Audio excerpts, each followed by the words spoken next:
Have you ever found yourself kind of caught in that feeling? Yeah. That constant sense that there isn't quite enough of, well, anything. Yeah. Maybe it's time the day just flies by, right? Yeah. Your to-do list, it just gets longer and longer. Or money, yeah. No matter how much seems to come in, there's still that knot of worry about bills or what's coming down the line. Exactly.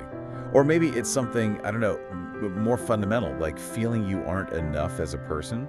You find yourself constantly comparing, focusing on what you lack compared to others. It's really draining, that way of being. It really is. And then, on the flip side, maybe you know someone who seems to navigate the world with just a completely different kind of energy. Right. They seem to attract opportunities almost effortlessly. Yeah. And they genuinely celebrate. When other people succeed, there's no hint of jealousy. They seem pretty content with what they have. But paradoxically, they often end up achieving quite a lot. So what is that difference? What's really going on there? What separates those two ways of experiencing the world? Well, that fundamental difference, that sort of underlying way you view yourself and your circumstances and everything around you, it often comes down to whether you're operating from what people call a scarcity mindset or an abundance mindset. And these aren't just buzzwords, right? They're actually powerful internal filters. They profoundly shape, pretty much everything. Our thoughts, our feelings, our day-to-day choices, even our long-term path. Exactly. And that's what our deep dive is all about today. We've gathered quite a stack of sources here. We've got academic research, some really thought-provoking articles, and even some very candid real-world discussions from forums and things. Yeah, exploring these mindsets from all sorts of angles. So the mission for this deep dive is to really unpack these two ways of thinking.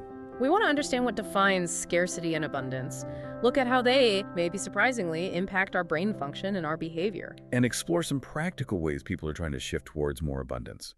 But also, critically, look at some, important nuances and even critiques of the whole abundance idea itself. Right, because it's not always straightforward. So what does all this actually mean for you, for your own perceptions, your decisions, your relationships? Let's unpack this. Okay, so to start, we really need a clear picture of these two kind of opposing mindsets. Let's begin with scarcity.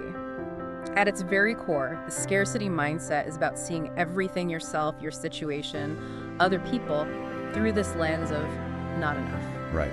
Not being enough, not doing enough, not having enough. It's that basic feeling of lack. Exactly. And as you said, it's not just about external stuff like money or time. The sources, like the stuff from the University of Florida, they point out this mindset lives deep inside us. It's really at the heart of feelings like jealousy, And that constant comparison trap, always looking at what others have. And that pervasive sense of competition, like everything's a zero-sum game. When you're stuck in that scarcity loop, you can find yourself spending, hours maybe, just worrying or complaining about what you don't have. Yeah, or what you haven't achieved yet, or how someone else seems to be doing better. Right, it's that background hum of feeling inadequate, like you're always behind or somehow already losing before you even start. The focus just gets completely skewed towards what's wrong, doesn't it? What's missing. Totally. Roger Allen's work describes this really well. He talks about it as the belief that life itself is just never quite sufficient. And maybe even more painfully, that you yourself, at your core, are not enough.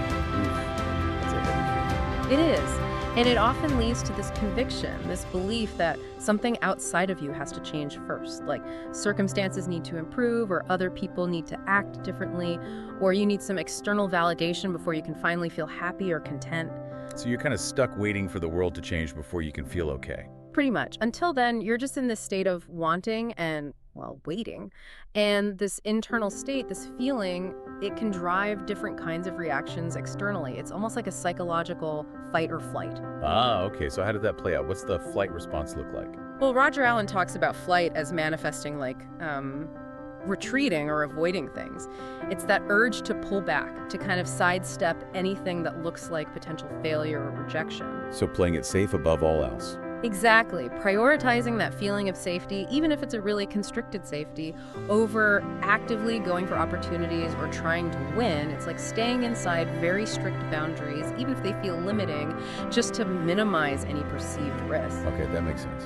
What about the fight response then? So the fight response in scarcity, it's about trying to win, but winning by accumulating more stuff, more status, more achievements. But it's not necessarily healthy ambition. Not always. It's often ambition fueled by that underlying fear of not having enough.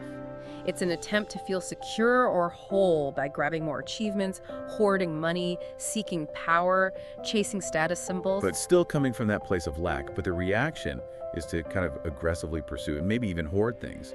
Precisely. Hoarding resources, whether that's actual money or recognition or maybe even controlling other people's time. It's this sort of desperate attempt to fill a void that feels bottomless when you're in that mindset. Wow. Okay, so scarcity, fear, lack, comparison, competition, feeling closed off, insufficient. Let's turn the dial now. Let's look at the abundance mindset. What's the core feeling there? What's the perspective shift? Yeah, it's a very different frequency. The abundance mindset, as Roger Allen puts it, it's fundamentally about recognizing what is right, what is good in your life and in the world around you. So shifting focus from the negative to the positive, essentially. In a way, yes, but it's maybe deeper than just positive thinking. It's about seeing goodness, experiencing a sense of, well, affluence in the broader sense, like fullness, not emptiness. Instead of being fixated on the deficits, the lack, it's about really seeing and appreciating what you already have. And that's not just about, like, counting your physical possessions. It feels like it goes deeper. Oh, absolutely. One of our sources, Shifting Money Mindset, really emphasizes this. It's a deeper belief. It's the conviction that you actually have enough right now. And importantly, it includes this foundational trust that you will always have what you truly need. That's a big leap from the scarcity fear. It is, and this belief often extends outwards. It includes the idea that there are actually enough resources available in the world, not just for you, but for everyone. It directly challenges that scarcity idea of a limited pie, where if someone else gets a slice, there's less for you. Better Up also reinforces this idea of sufficiency for all. So it moves away from that zero-sum game thinking. Exactly.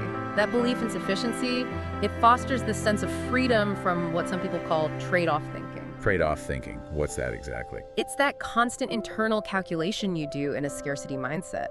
Okay, if I do X or spend money on X, then I absolutely cannot do Y or spend on Y. Everything feels like a hard choice with a definite loss attached. Right, like every decision involves sacrificing something else because resources are so tight or perceived to be tight. Precisely. It's a constant mental zero-sum game. But an abundance mindset starts to free you from that narrow calculation. It leads to more of an opening up.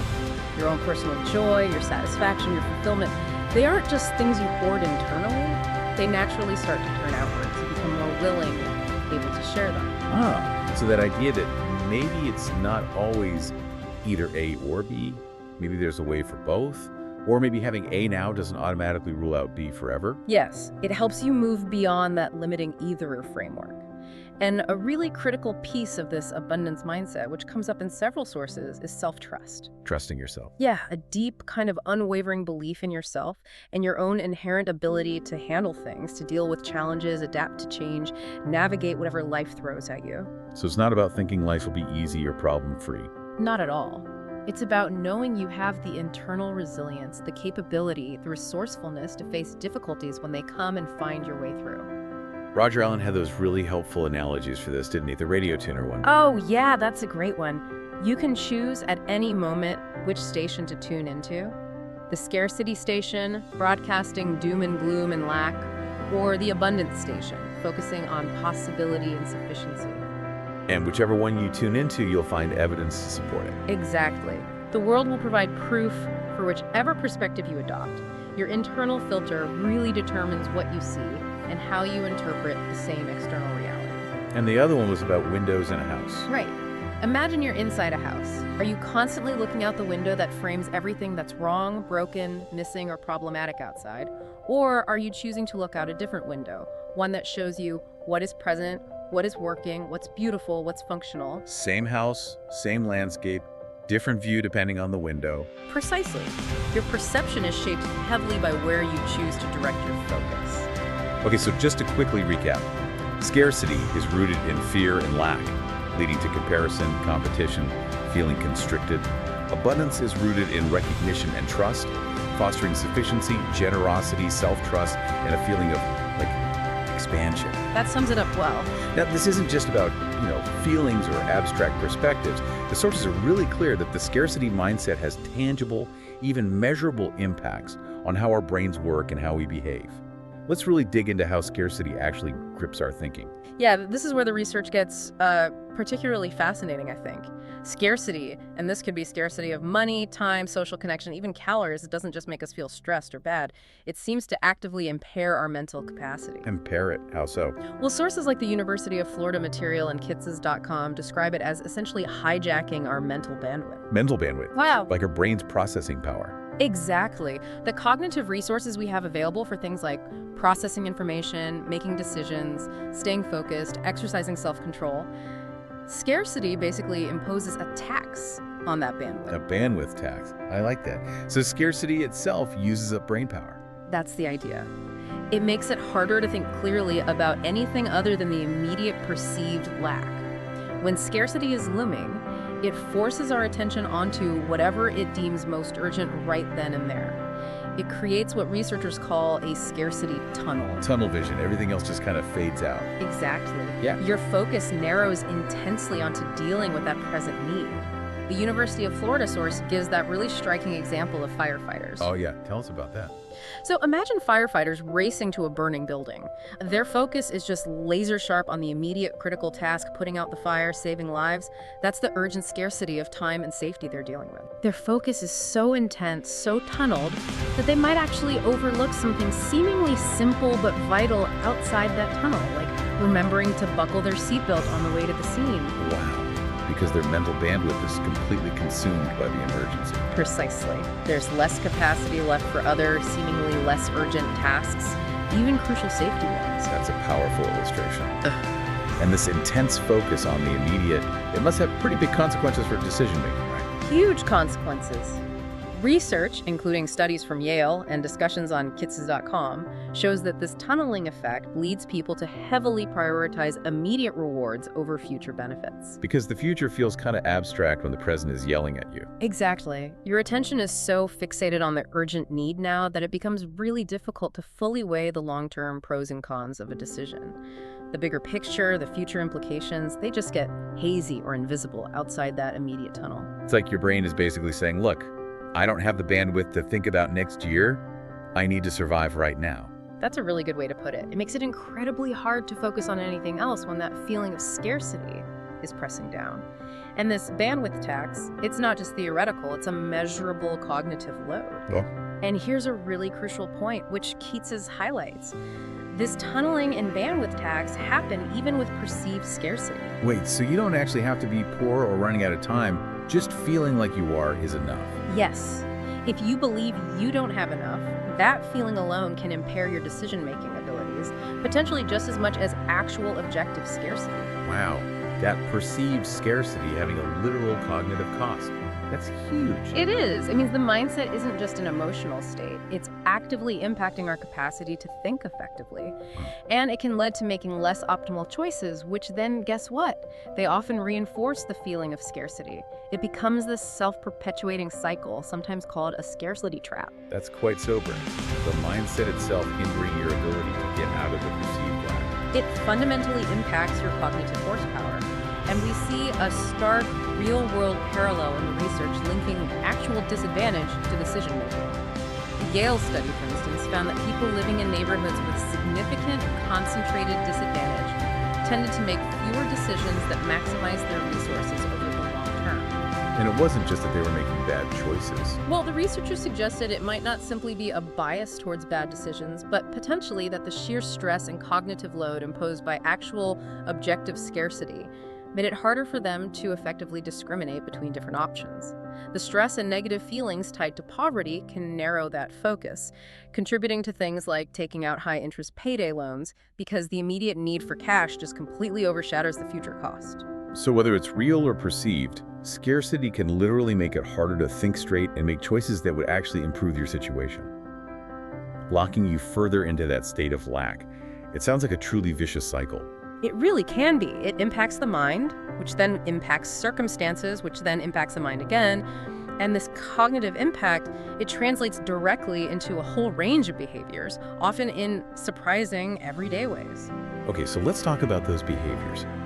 Our sources, especially those Reddit forum discussions, giving those real-world glimpses, they paint quite a picture, don't they? They really do, like that classic urge to hoard things, Yeah. saving stuff just in case. Right. Driven by that fear that if you use it now, you won't have it later when you really need it. Exactly. And it leads to saving the nice things, the special clothes you never wear, the fancy soap that just sits there, the expensive jam that goes bad in the cupboard, saving them for some perfect moment that... That never actually comes. Right, so these items end up spoiling or going out of style or just gathering dust. They never actually add value or joy to your life because of that fear. I definitely recognize that. People with closets full of clothes with tags still on, saving them for best. And it also shows up as stockpiling food or supplies way beyond what's reasonable, which ironically can lead to waste if things expire or spoil. The Reddit frugal thread was full of these little relatable examples. Like washing Ziploc bags. Yeah, washing and reusing Ziploc bags until they basically disintegrate, or meticulously cutting open toothpaste tubes to scrape out every last particle. Oh, I've done that one. Yeah. Or feeling compelled to eat every single scrap of food in the fridge before you go on vacation, even if you're stuffed, just purely to avoid waste. They seem small, but they all stem from that core fear of depletion, of not having enough. The Ziploc thing is so specific, but it really captures the mindset. What about being, like, overly frugal?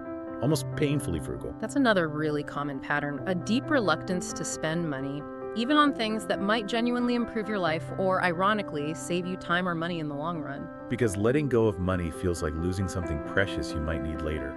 Exactly. So this can look like hesitating to pay for any kind of service or skilled labor, feeling you have to do absolutely everything yourself, fix the plumbing, repair the car, teach yourself coding, because paying someone feels like an unacceptable loss. Or that feeling at a restaurant, where you struggle to order what you actually want, and your eyes just automatically scan for the cheapest thing on the menu. Yes. And feeling guilty if you even consider something more expensive. Or the tendency to rigidly split costs with friends, sometimes down to the last penny, which can really strain the goodwill in relationships. Yeah, that can get awkward. Very. And avoiding spending on anything deemed non-essential but potentially enriching, like vacations, hobbies, experiences, even when you could comfortably afford it. Prioritizing the saving over the living. That Reddit example of someone running their car basically on fumes all the time to save a tiny bit on gas. Right.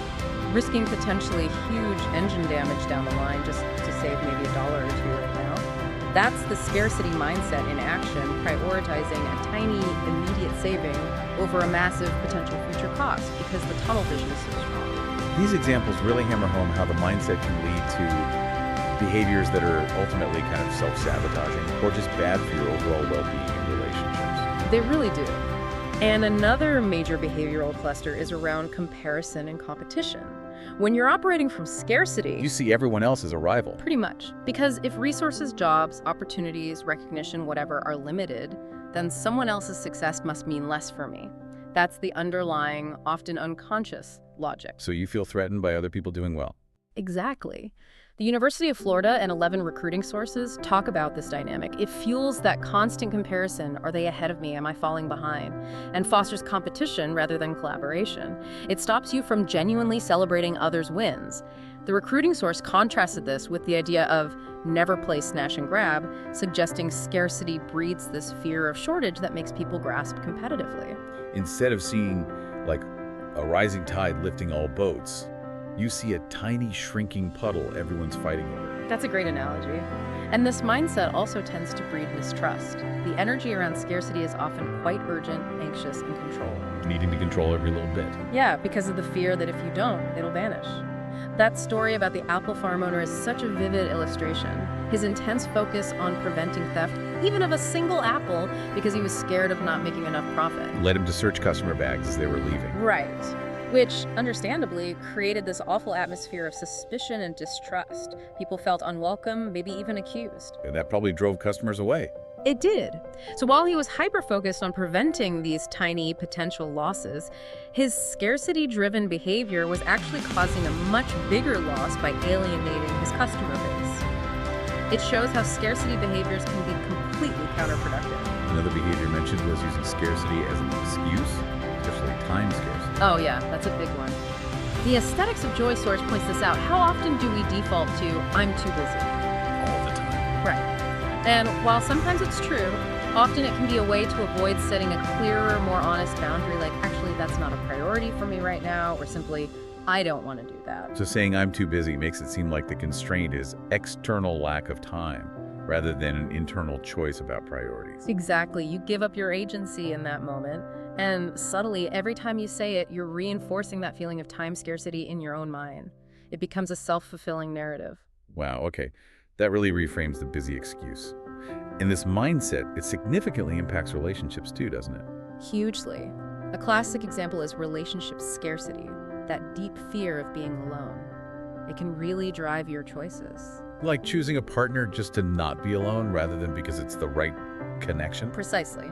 As the Reddit relationships thread touched on, you might settle for someone or stay in an unhappy situation primarily to avoid the perceived scarcity of being single or maybe societal pressure. And that fear within a relationship, it can create unhealthy dynamics. Absolutely. Better Up notes that the scarcity fear can manifest as intense paranoia or jealousy.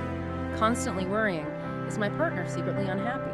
Are they judging me? Are they looking for someone better? Like that Reddit user. And that worry and behavior can actually push the person away. Ironically, yes, that fear-driven clinginess or suspicion can create the very abandonment or relationship failure that was feared in the first place. Another self-fulfilling prophecy rooted in scarcity. It seems like a common thread running through all these behaviors is this deep lack of internal security and control, almost regardless of what's actually happening externally. That's spot on, especially when it comes to finances. Creative planning points out that someone can be objectively quite wealthy, have plenty of money on paper, but still operate from a scarcity money mindset. So they never feel secure. Never. Yeah. They feel constantly insecure, worried, out of control with their finances. It completely robs them of financial well-being, which isn't just about the numbers in your account. It's about how you feel about your financial situation.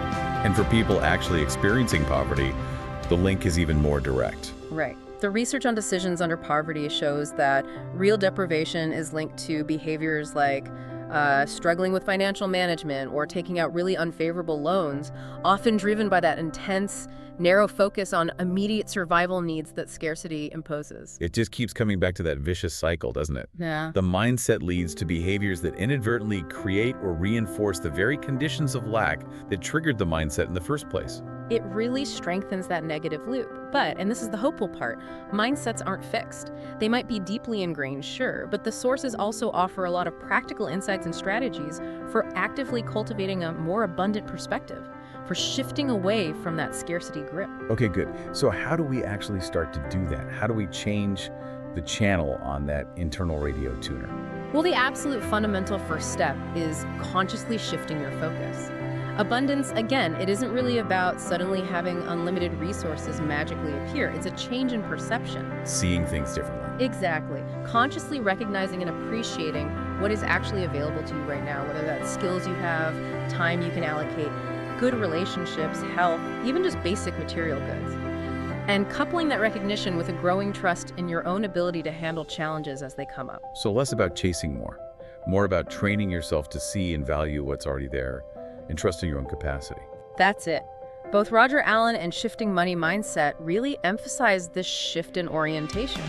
It's about consciously choosing which window you're looking out of, moment by moment. And one of the most powerful ways to do this, which feels kind of counterintuitive sometimes, is through generosity. Yes. Embracing generosity and sharing. Giving, especially when you give freely, genuinely from the heart, is a profound practice of abundance. It sends this incredibly powerful signal back to your own brain. What signal is that? The signal says, look, I have enough. Not just enough for me, but enough to spare. Enough that I can actually give some away. That feels like it would fight directly against the scarcity brain screaming, hold on tighter. It absolutely does, and that's the point. The aesthetics of Joy Source suggest that for someone really caught in scarcity thinking, deliberately engaging in small, frequent acts of giving can be a powerful counteraction to that hoarding impulse. Like exercise for your abundance muscle. Exactly like that. You're performing reps. It helps retrain your unconscious mind, providing repeated evidence that you are secure now, that you don't need to cling so tightly out of fear of some future lack. So what kind of giving are we talking about? Big donations? It doesn't have to be big at all. It could be donating a small amount of money regularly, even when you feel financially tight. It could be volunteering your time for a cause you care about, or even just simpler things like sharing food with a neighbor, offering help to a colleague, giving a thoughtful small gift. Better Up and the Reddit Frugal thread mention all these forms. And this generosity, it can also build connection. Definitely. It often creates a sense of support and reciprocity in your relationships and community, which further reinforces that feeling of abundance, knowing you're part of a supportive network. And this principle applies in the workplace too, right?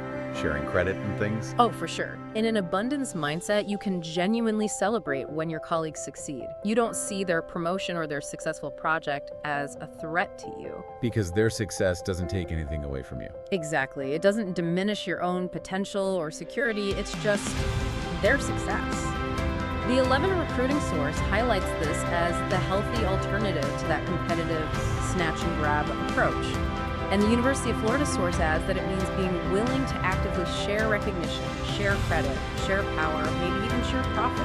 That sounds like a much healthier, more collaborative way to work. It fosters a dramatically better environment for everyone. The focus shifts naturally. Instead of trying to beat the person next to you, you become more focused on your own personal growth, trying to be better than you were yesterday, as 11 Recruiting puts it. Okay, so generosity is key. What other practices help cultivate this abundance perspective? Appreciating the present moment is absolutely vital. Gratitude is probably the cornerstone practice here. Just noticing the good things. Actively, consciously acknowledging what is right and good in your life, no matter how small it might seem.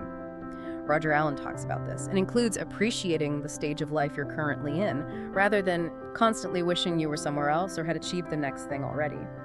It directly counters that scarcity tendency to only focus on future if-onlys. And you mentioned savoring earlier. How does that fit in? Yes, savoring. This is a really intentional practice described beautifully in Aesthetics of Joy. It's about deliberately focusing on the sensory qualities of your everyday experiences. Like really tasting your food. Exactly. Or noticing the texture of your clothes, the specific colors in a sunset, the sounds birds make outside your window, the smell of coffee brewing. By intentionally engaging your senses like that, you become much more present. You become more aware of the joy, the beauty, the fullness that you can experience right now. It anchors you in the abundance that's already here. That makes sense. Given how much financial worry fuels scarcity, what about mindful financial management? Is that part of cultivating abundance? It definitely can be. While the mindset shift is primary, taking practical steps can absolutely help ease the grip of financial scarcity fears. Managing your finances well, maybe creating a budget that feels empowering, not restrictive, building up an emergency fund. Perhaps working with a financial advisor like Better Up suggests these things can build a tangible sense of security. Using the anxiety productively. Yeah, NerdWallet points this out. You can use that anxiety or fear not to freeze up, but as a prompt for productive action. Like, okay, I feel anxious, so I'm going to sit down and actually check my bank statements, or I'm going to set up that automatic savings transfer I've been putting off, or make a plan to tackle that high-interest debt. But crucially, this needs to be balanced, right? Not just another form of anxious deprivation or hoarding money. Exactly. Better Up stresses this. It's about mindful management to build security and confidence, not about making drastic, painful cuts fueled by fear or just obsessively saving for saving's sake. The goal is to feel secure and empowered, not just to pile up cash while still feeling scared. What about relationships? Building strong connections seems like another way to counter that scarcity feeling, especially the fear of being alone. Totally. More Momentum has this great concept of prioritizing deep connection moments. This isn't about just racking up social interactions or having tons of acquaintances. It's about intentionally carving out quality time for really meaningful conversations and shared experiences with the people you genuinely care about. So quality over quantity in connection. Precisely. It shifts the focus. Yeah. And it might involve consciously preparing thoughtful questions to ask people, or being more willing to express yourself authentically, even if it feels a bit vulnerable. And in dating or romantic relationships, abundance means choosing from a place of, I want this connection, not I need someone. Yes, exactly that, as the Reddit discussion highlighted. You're choosing a partner because you genuinely value them and the potential relationship, not primarily as an antidote to the perceived scarcity of being single. It also means nurturing other fulfilling relationships and activities in your life, friends, family, hobbies, passions. so that a romantic partnership isn't carrying the entire burden of your happiness and identity. That feels much healthier. It is. And Roger Allen adds another layer. Part of relational abundance is actively affirming the worth of the people you care about, telling loved ones that they are good enough, which counters that scarcity tendency to criticize or compare them. Okay, that makes sense. What about our energy? That's something that often feels really scarce. How do we cultivate abundance there? More momentum suggests developing specific energy investment rituals. Think of them as structured routines designed deliberately to replenish your physical and mental energy. Like little deposits into your energy bank. Exactly, counteracting that feeling that your energy is just this finite resource constantly draining away. Examples could be a really short morning movement routine, just 5 minutes, or a brief midday breathing exercise or meditation, or maybe an evening practice like gentle stretching or jotting down 3 things you're grateful for. Making it easy to do. Yeah, using visible cues helps, like leaving your running shoes by the door or your journal on your bedside table, or using an app for reminders. The key is making it obvious and starting small, building consistency. It helps shift your perception towards energy being something you can actually cultivate and renew. Going back to those nice things we hoard, is actually using them part of cultivating abundance? Oh, absolutely.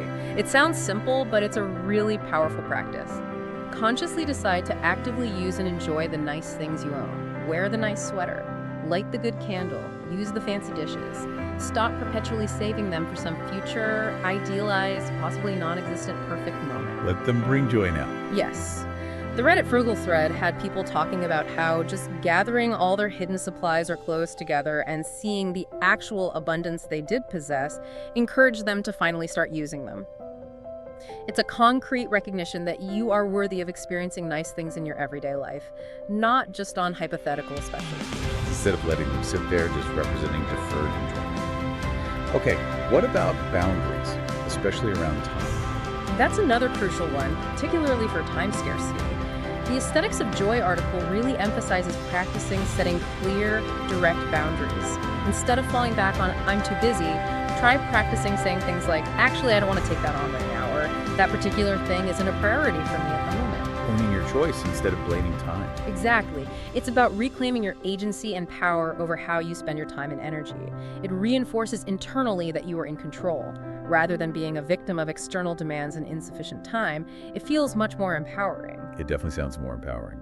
And in the workplace, how can leaders foster this? Leaders have a huge role. The IEDP source discusses this. While acknowledging that sometimes lean times require a focused, scarcity-type response, like necessary budget cuts, leaders should generally aim to consciously prioritize cultivating abundance where possible. It builds morale, trust, innovation. How can they do that practically? Well, the University of Florida source points to techniques like maintaining a high praise-to-criticism ratio. The recommendation is something like aiming for 6 positive, appreciative comments for every 1 piece of critical feedback. It builds psychological safety and a feeling of abundant, positive reinforcement. And of course, self-awareness is key for leaders recognizing their own scarcity triggers and how those might be impacting their team. And lastly, the idea of cultivating faith came up. Yes, Nonprofit AF talked about this idea of an abundance of faith. Not necessarily religious faith, though it could be, but a broader faith. Faith in the potential for good in people. Faith in the possibility of progress, even when things look bleak. And faith that even small, consistent actions can actually make a meaningful difference over time. So it's about resilience and optimism. Kind of. It's the belief that helps you keep going through challenges and setbacks. It prevents you from just collapsing into despair or hopelessness when things feel scarce or difficult. It's that underlying belief that the well hasn't run completely dry, and that collective effort can still draw more from it. So it's a really multifaceted approach then. Shifting focus, generosity, gratitude, savoring, mindful finances, deep connections, investing in energy, using your stuff, clear boundaries, fostering faith. These are all active steps to move from that posture of lack towards one of sufficiency and capability. That's a really good summary, and this is a really important but. As concepts like abundance mindset become more popular, it's absolutely essential, as our sources really stress, to engage with the nuances and the critiques. It's not some simple magic self-help fix, and understanding its limitations and potential misuses is crucial. Right. One big concern is that it can just sound like, naive optimism or pretending problems don't exist. Exactly. And it's vital to push back against that shallow interpretation. Roger Allen is very clear. An abundance mindset is not about being blindly optimistic that life is easy or that challenges will just disappear. It's more about trusting your ability to handle things. Precisely. It's fundamentally about knowing and trusting that you possess the inner strength, the resilience, the capability to deal with difficulties as they arise. The IEDP source adds that avoiding the extremes is key. You don't want to fall into foolhardiness or delusion on one side, nor into hopelessness and depression on the other. They also rightly point out that sometimes in genuinely constrained situations like a real economic downturn, a measured scarcity reaction, like cutting costs carefully, is the appropriate and necessary response. Okay, so it's grounded. It's about resilience in the face of reality, not denying reality. Exactly. Now, perhaps the most significant and critical critique, which comes up in sources like Seek with Sir, Yale, and the poverty research, is that focusing only on individual mindset can be really dangerous because it risks overlooking the massive influence of external factors and systemic inequalities. You mean the fact that actual objective scarcity is the daily reality for many, many people due to how resources and opportunities are distributed in society? Precisely that. It is absolutely critical to acknowledge that countless individuals and entire communities globally face real material deprivation. They lack access to basic necessities, decent education, safe housing, healthcare. It's not just a perception problem for them. So telling someone in that situation they just need to change their mindset is problematic. Deeply problematic. It can be incredibly dismissive, it risks blaming the victim, and it completely ignores the structural barriers. Poverty, discrimination, lack of opportunity that create and perpetuate their circumstances. Remember the research showing real poverty stress impairs cognitive function. That underlines it's not just a faulty mindset. The material reality itself has an impact. That's a really important caution. And there was also a critique about finite resources on the planet. Yes, Seek with Sir brings this up. The popular abundance narrative, often phrased like, there's plenty out there for everyone, can sometimes carelessly disregard the very real ecological limits we face. The finite nature of many planetary resources. So promoting unlimited growth or consumption, even if you label it abundance, could be unsustainable. It can be, especially in some corners of popular self-help or business coaching, where abundance gets equated solely with endless material accumulation. That can clash directly with environmental realities. So a purely materialistic abundance is maybe not true abundance. That leads to another interesting critique. What is the true opposite of abundance? Some sources, like Seek with Sir again, argue it isn't really scarcity, but greed. Greed. How so? They define greed as this insatiable desire for more, no matter how much you already have. It's driven by an internal emptiness that can never actually be filled by external things. So it's different from scarcity's fear of not having enough. Yes. Greed isn't about fear of lack. It's about a compulsive need to acquire, often at others' expense. Seek with Sir argues that focusing on excessive consumption or accumulating vast wealth, even if you call it abundance, is often actually fueled by this greed, which is ultimately destructive to the individual's soul, you might say, and to society. True abundance, they suggest, needs a more holistic definition involving well-being, connection, meaning, and sufficiency, not just endless stuff. The role of privilege seems really relevant here, too. Absolutely. Nonprofit AF makes this crucial point. Privilege likely plays a significant role in how easily someone can adopt and maintain an abundance mindset. Because if your life has generally been more secure, with fewer traumas, less systemic oppression, and more baseline security and opportunity simply due to your background or social position, it's probably considerably easier to perceive the world as abundant and act from that place. Your objective reality is less constrained by actual scarcity and insecurity to begin with. which leads to that really worrying potential for the concept to be weaponized. Yes, this is a critical danger highlighted by both Nonprofit AF and Seek with Sir. The language of abundance can be misused, intentionally or unintentionally, to silence or dismiss totally legitimate concerns about inequity and injustice. How does that happen? Imagine someone from a marginalized group pointing out unfair resource distribution or lack of opportunity. They might be told, oh, you just have a scarcity mindset. Which completely reframes their valid critique of a structural problem as just a personal psychological failing. Exactly. It shifts the focus, and often the blame, away from systems and onto the individual. It serves to protect the status quo and lets people avoid uncomfortable but necessary conversations about power, privilege, inequality, and collective responsibility. Wow, that's a really insidious misuse of the concept. It is, and that's why, if abundance is a value that resonates with you, it really demands deeper reflection, both personally and collectively. Nonprofit AF prompts us with some great questions. What do we truly mean when we say abundance? Is it purely personal gain, or does it have to include collective well-being? Do the people we interact with, especially those with less privilege, share our definition? How does our own privilege shape our perception of what feels abundant? And crucially, what actions are needed to move towards true collective abundance? Addressing the systemic barriers that create scarcity for so many. Right, it really calls for rejecting a purely rugged individualist approach and embracing a much broader sense of social responsibility. So the takeaway seems to be, cultivating a personal abundance mindset can be incredibly valuable and transformative for an individual's well-being and effectiveness. But we must hold that personal work in tension with the reality of systemic issues.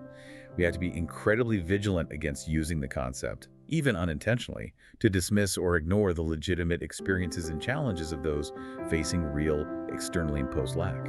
It's a call for both personal growth and social awareness, recognizing that the two are, or at least should be, deeply intertwined. This has been a really, really rich deep dive. We've covered so much ground. We journeyed from those core feelings of lack versus sufficiency that define scarcity and abundance. Yeah, and we explored how scarcity isn't just a feeling, it actually impacts our cognitive function, that tunneling effect, the bandwidth tax. Which then leads to all those specific, often counterproductive behaviors. We talked about everything from hoarding little things like Ziploc bags to potentially damaging relationships through mistrust or excessive competition. But then we spent a good amount of time exploring the positive side, the concrete practices people are using to actively cultivate a more abundant perspective. Right, things like generosity, gratitude, savoring the present, mindful financial management, building those deep connections, investing in our energy, using what we have, setting clear boundaries, and nurturing that sense of faith, active strategies to shift that internal filter. And crucially, we didn't just gloss over the problems. We really dug into the important nuances and the serious critiques. Yeah, reminding ourselves that abundance isn't just naive positivity,